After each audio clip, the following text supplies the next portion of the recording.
grandfather kept bees, my father had bees, we had bees as a kid. We used to pull apart the beehives using my mum's old hat and veils and rubber gloves and gaffer tape and so on around their socks. There's me and my brother Chris getting the honey out, and I'd get so ferocious that I'd just have to stand back, you know. I thought there must be a way just to tap honey straight out of the hive without opening the hive that is more gentle on the bees. That's the first drops and it's pouring. It's pouring in! Okay, you can see the honey absolutely pouring out there. That is amazing. The first successful attempt at getting honey out of the box without opening the hive. Are you surprised that you've had this incredible response? The media interest was massive. It was all over the world. Who is here to tell us about a new beehive that makes harvesting honey a cinch. It was then we realised that this was actually really big and we had to move really fast. Dieses Bild hier haben wir im Internet gefunden und wir haben uns We auf diese had invented the beekeeper's dream.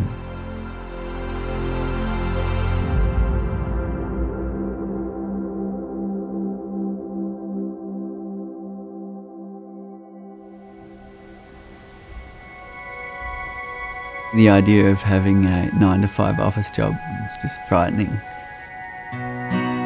To me, freedom is, you know, being able to do what I'm inspired to do.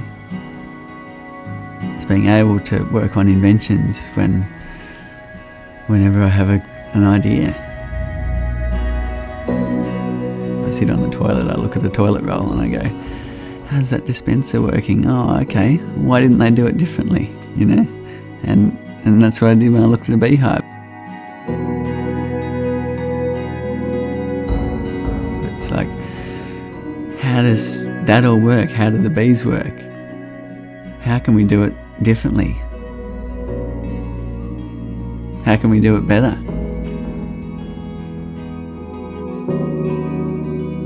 When Cedar gets an idea, he's utterly tenacious. He really believes that if the human mind has worked something out, he can too. I don't think anyone really ever told him what he had to do or that he had to pursue a certain career, and his upbringing allowed him to, nurture his own natural curiosity and follow his own instincts.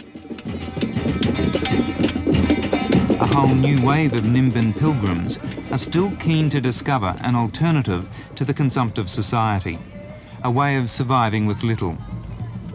I met my wife-to-be, Radha, at a healing festival, which is where everyone goes away with tropical ulcers and all sorts of sicknesses for those sort of healing festivals. And she was part of the group up here in northern New South Wales that wanted to form a community. After the last festival, many stayed. Formed communes raised their children. All the founders of our community decided to do something different, and I'm one of the children from there. It was a fantastic way to grow up. I just loved it.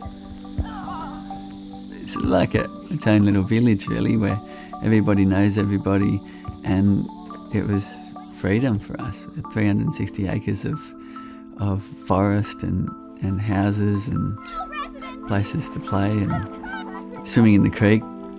Cedar was such a dreamer when he was little. It would take him half an hour to walk, 10 minutes, because he was always lost a bit in his own little world, and he's always kind of just walked to his own groove. We didn't have TV, and so we'd invent all sorts of things to do for fun. We built this electric shock machine. I can remember it was a hit amongst all of us kids. We'd join hands and sit around in a circle and hold onto these terminals and be getting this ding ding ding ding ding ding. Oh, the wheels still roll. My dad was the mechanic and the fix-it guy. Much more fun than going to school. We'd rig up the whole power system, so turbine in the creek, solar panels, batteries. Much of the food for the 40 men and women in this community comes from the communal gardens. It's not any particular person's garden. You know everybody and there's no stranger danger and you can just stroll around free, and that's nice. One of the best things going up here.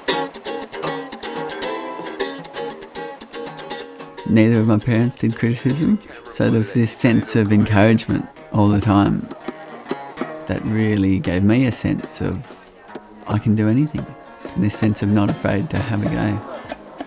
Have they been croaking loudly, have they? Everywhere we would go together, he would want to help people. Like, you know, we'd turn up at someone's house and their dishwasher would be broken, and he'd just always have the time of day to fix it. Somehow I grew up not in that rat race of having to have a 9-to-5 job. And that's allowed me basically to put time into this Flow Hive invention. These are very quiet little ones. Yeah, 10 years ago, Cedar had this idea, we must be able to get honey from a beehive without opening it and extracting and stressing the bees and everything. So that's the old style of frame. And at the time I thought, whoa, you know, that is a big ask. Now this is the tricky bit, trying to put this back on without squashing any bees. Maybe For years I tried to get honey out of honeycomb cells that were fully formed. So casting piston plungers that went down cells. You know, we want it to fit in standard boxes, we wanted it to be modular. To my surprise, really I was surprised that Cedar went away and started making them. Let's see its breaking point. Alright, there it was. That was a bit crappy. So there was stage after stage after stage of inventing this thing.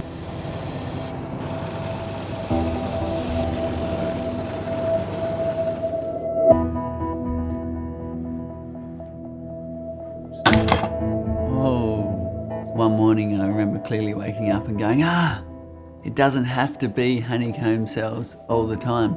It can move apart and be not honeycomb cells when it's time to drain the honey. Cedar sat there by hand cutting some of those prototypes, you know, painfully cutting them out, you know, because that was, you know, the cheapest way to do it. After a few strong coffees one morning, Stu goes, how about instead of in the horizontal direction, we move it like that? And straight away I dropped everything. I was like, Their minds spark off each other, and there's this really beautiful connection when they're working, looking at what things work, didn't work, and they're off and they're just like, and you're like, guys, I need just, I'll just leave you to it. Cedar lives really humbly. He lives on this big bush block right next to the ocean near Byron Bay, and it's probably a good 15-20 minutes drive over rough corrugated roads, and just living really in a shed essentially, which has half of the shed's devoted to beekeeping and his little inventing space there, and then the other half is the house that he shares with his partner. You know, I think over the years he's tried to add some mod cons to it, a dishwasher and We actually call ourselves the Wombles of Wimbledon. Do you remember that? Making good use of the things that you find, things that the everyday folk leave behind. That was us. I was borrowing money off family and friends. I was doing just the odd job, just enough to pay the bills, but my main focus would just be on the invention. The 2 outer cones. I think there were times where I was wondering whether it would be successful, you know, and sort of how long we could keep going if it wasn't. My dad helped fund the prototypes and the patents, which made it possible for Cedar and I to move ahead without running around the countryside looking for money. There's another patent beyond this one, which isn't published. The Flow Hive is a frame, a honeycomb matrix as such, built out of plastic. When the cell is filled with honey and capped off by the bees, a lever's turned and the cell splits, and the honey then drains down through the channel that makes out a tube into a jar at the bottom. We finally had a prototype in the hive that we really hoped would work. And it was time to test this invention. The bees had actually built onto our prototype, which was exciting. We've got 2 levers here. And it was time to turn the spanner on the outside of the hive and see if it actually worked. So I'm going to do that now from here. I'm rolling it. Wow, look, it's just starting to flow down the tube. Oh yes, it goes. There it goes. That's the first drop, so it's pouring. It's Pouring in. hooray. Excellent. It's really pouring. Look at the height of it. Yay. I think we've done it. That's incredible. It's just streaming out into the trough at the bottom. Oh, look at it just filling into the jar. It's just pouring in. Could totally revolutionise the way that apiary is done today. We just laughed, didn't we? It's just unbelievable. People say inventors forget everything when they see their invention work for the first time. They forget the whole world around them. I just remember lying back on the grass and going, Wow, we've done it. So we had the invention. Now it's how do we get it to market? Even though we'd grown up as hippie children playing in the forest and we'd come from that background, we're not against technology. Cedar and Stu both wanted to use crowdfunding to fund the project rather than get investors. And so crowdfunding basically is where you approach the world and put forward a video saying, this is my idea, this is what I want to make. Will you support it, donate or purchase? Before the crowdfunding campaign began, I actually found out I was pregnant. And I think it just sort of gave him a bit of a kick up the butt, really, as well. Okay, well, we've got to do this crowdfunding thing now. We've got to do it before this baby comes. Cedar was thinking sort of on a worldwide level from the word go. All right, ready to roll? And he had our sister Mirabai on deck. She is a professional filmer. All right. And so she did a bunch of the videos. Yeah, that looks good. That looks really cool. Come back a bit. Yeah. Look at it, it's Photoshop. We worked and we reshot and we refilmed and we tweaked because we're all learning, For those that don't know, harvesting your honey used to be a real labour of love. You had to crack the hive open, pull out the frames, trying not to squash bees, brush them off the comb, transport the frames to a processing shed, cut the wax capping off, filter the honey and clean up all the mess. Then the frames have to go back to the hives again. We didn't know. It's like, maybe it is just some crazy idea from hippies on the North Coast. Interesting, the bees are a little bit hungry. And we had no idea that it would go to the level it did. We have been looking forward to this moment of telling the world about it. So the crowdfunding campaign kicked off on Monday and we're hoping to raise $70,000 to set up a bigger tool in the factory. Cedar and Stu were actually in Canberra to do the media launch. So I called in some friends who were helping out to have our little launch here at our kitchen table at headquarters. Do you want me to launch it? Yeah, launch Okay, it. good. We're launching. Here we go. Almost ready to go live. Now what do we do? What do we do? Oh no. So this hasn't been filled out yet. So this stuff has to be filled out. We already filled out the basics. Oh my god. All our laptops were here on the table and everyone's just sort of going hell for leather trying to do their little last minute things, and it was just a huge buzz. Is it live? It's live. Let's check it. We're live. We're live. Emails are going. The target was 70 grand and we reached it in 2 minutes. That's what we needed to manufacture, and we're already there. We overwhelmed the crowdfunding website. Broke, one of the biggest crowdfunding platforms in the world. When we had people screaming out, "Take our money!" People were buying. They didn't even know what they were buying. It was a frenzy. It was like a rock concert. Our Facebook page was just inundated. All the product we knew we could make at our existing factory in Brisbane, we'd sold out in 15 minutes. And everyone looked around the room to each other and said, well, what are we going to do now? And so I called Cedar up on the phone. He was in the middle of an ABC interview. I'm in shock. I don't quite Here's the crew ringing. It's pretty exciting. And it's a wonderful moment. Oh, that's the team now. And they're like, you can't, you're in the middle of an interview.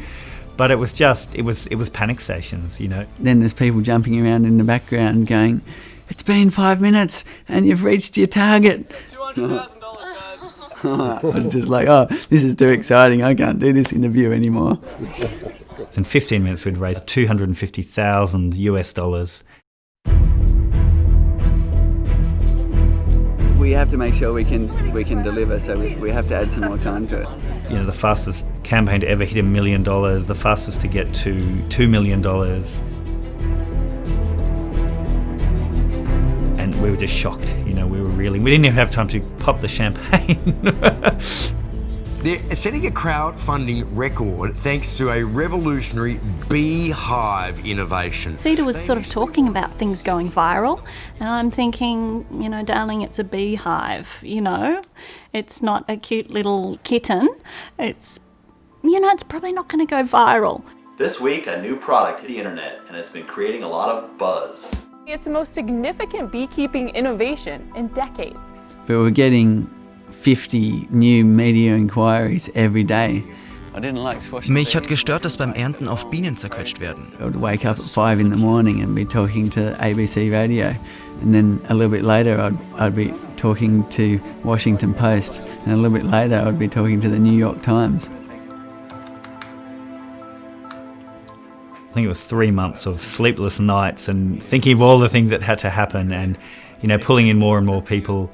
I think in the first day we had 8 or 9 people working on the emails, just trying to answer them, and as they would reply, the emails would come in, pouring in. This is a one-liner. This is, okay, go do the one-liner. This is about freezing temperatures. It was the craziest, busiest time that's ever happened to me, being pulled and stretched in every direction, and, you know, also, you know, experienced anxiety for the first time in my life, and at the same time we're trying to have a baby. So we're halfway through the campaign and I just kicked everyone out. I'm like, I need space, I need to nest. I thought I'd have a month, but our little darling boy came 2 weeks early. Hey, Mirrors. You know how we shot the Flow Hive on the table rotating? Crowdfunding, new baby, media attention, suddenly being in a very, very different world than what we were used to. You know, our lives completely changed. We're finished. It's over. It's over. It's done. 0 time left. By the end of the crowdfunding campaign, we had orders from 140 different countries. We had $12.2 million in orders. And what a dream for an inventor. Do you think we got enough orders? That's the largest fully funded campaign ever launched outside of the US. It's just been amazing the way all of you have jumped on board and just put in, you know, 120%.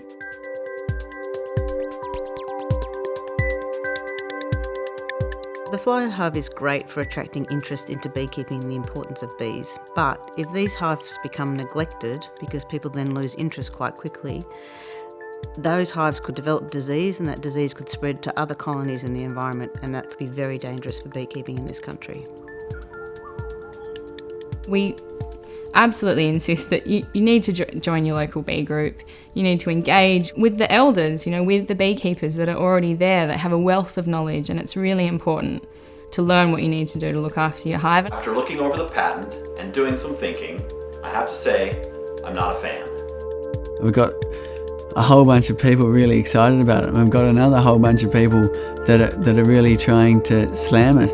This Flow Hive product feeds into that consumer mindset of take. Yeah, battery farming for bees is quite funny, or bee slaves, I think we've heard as well. And of course then feelings of anxiety come up of what are we going to do, how are we going to deal with this?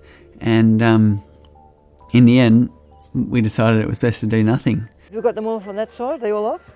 Because they're all off on this side. There are a small group of beekeepers in this country who use a method they call natural beekeeping, and they're not particular fans of the Flow Hive system. So here we're taking the whole comb and the honey. That's a natural way of harvesting. There we go. Great invention, a clever idea, but for the bees to build their own comb is very important. They can build the cells the size that they need. So it's a little bit harder than harvesting out of a Flow Hive or a conventional Langstroth hive. You have to be more careful, it's slower. So things like the plastic in the hive, we are a bit worried about. Who wants to live in a plastic environment, you know? On one hand, we are putting something artificial into a beehive, but in doing so, we're getting a very useful, gentle way to harvest honey from a beehive. This is where the Injection moulding's happening. They're making frames down over here. So after the crowdfunding finished, we had a whole new set of problems that we had to deliver this product. We had, I think, 24,500 orders sitting there waiting for somebody to deal with them.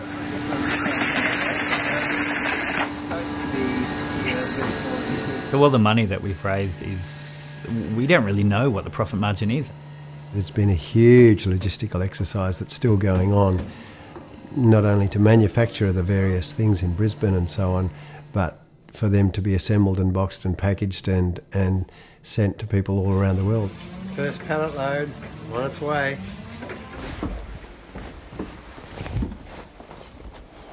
The Cedar has always been the type of guy who actually doesn't really know what day it is. He just lives moment to moment. Hey, morning. Now he's running this big business. All right, we got the new pickies up. And he has to be at meetings on time, which he sometimes still doesn't quite get to. Yeah, the stats are looking good. Is this morning? This is the mail out. Stress is probably a new word in Cedar's vocabulary. It's not something that he's experienced before. And we could actually break down the stats and have a look at the orders that have come in just for... All of a sudden they're telling me I have to have an office. I don't want an office, That's my worst nightmare. But okay, we need an office, so we've got an office now. And now they want me to go to the office. And so it's this steep learning curve of, okay, what do we need to run a company? We've had this massive event, which is a huge amount of work to process in a very short time. And then parallel to that, we're trying to build, we're trying to say, hey, what is our ongoing business model? Yeah, it's really difficult, I think, for Cedar to go from, trying to conserve resources and money so much for, just for the sake of not affecting our environment, our planet anymore, to having to, run this multi-million-dollar business and spend. I don't like to be a consumer, right? So then when part of the team is saying, look, we need new computers, we need this, we need that. We need new gear, we need to get proper equipment, because if you don't, just every second counts and, very inefficient if you're working on an old and slow computer. I'm like, well, I've never bought a new computer in my life. You can't have a new computer. What are you talking about? So there's really been no change for him, although I do think he went out and bought a new pair of boots the other day, which is a first for Cedar. We only charged a very small amount of shipping. Looking like you're going to get on time? We will be just on time. He's just throwing himself into being, the head of this business. And he just keeps on going and going and going until you're sort of, okay, it's time to have a break. It's time to actually, we might have to be like everyone else and have a weekend. Yeah. So how about we put the words on there and we provide them a little kit with a piece of sandpaper if they want to attack you. I've been here in the shed for years just working on my own, and now I've got 20 amazing people to work with, but that's a real stretch. How did we ever get anywhere? I'm not used to calling the shots, I'm not used to managing people, I'm not used to telling people what to do, and it's something that doesn't come naturally and that I'm being forced to learn in a hurry. I don't think Cedar and Stuart are really going to change their lifestyle. Now we're about to times those issues by 25,000. Yeah, that's right. The money has never really been the thing for them. They've got bigger ambitions than money. So I'm just going to make that slightly shorter then. Cedar and Stewie are still driving their old Hilux utes, and they're running them still on vegetable oil, which is what they've done for quite a long time now. So I don't think you change those guys no matter what you do. It's been an amazing thing to work with my dad. To me, the most important thing is that relationship stays strong. To me, I'd throw it all away if it was threatening our relationship. Yeah, it's a big thing to say, I feel the same. Stu to me has been the best dad ever, still is.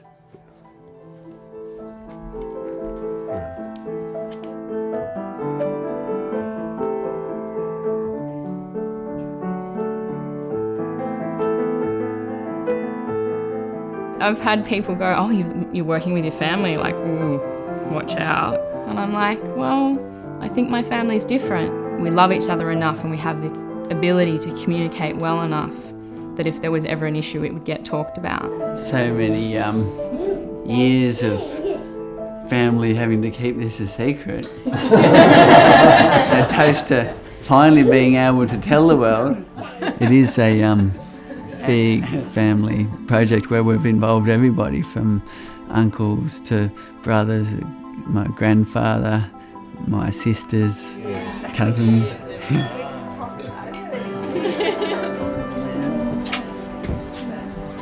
It just hits me every now and again, and I'm just like, oh my gosh, Cedar, look what you just did.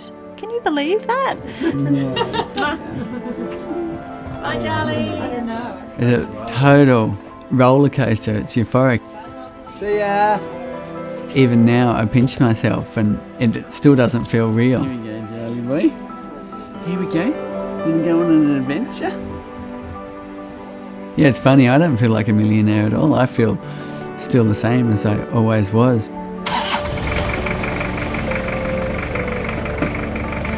I did ask Cedar the other day, like, darling, is there anywhere in the world you'd like to travel? You know, we could go travelling somewhere. And he's like, I'd really like to go to Fraser Island. I was like, that's doable, seeing it's only a couple of hours up the road. We'll go there in our ute.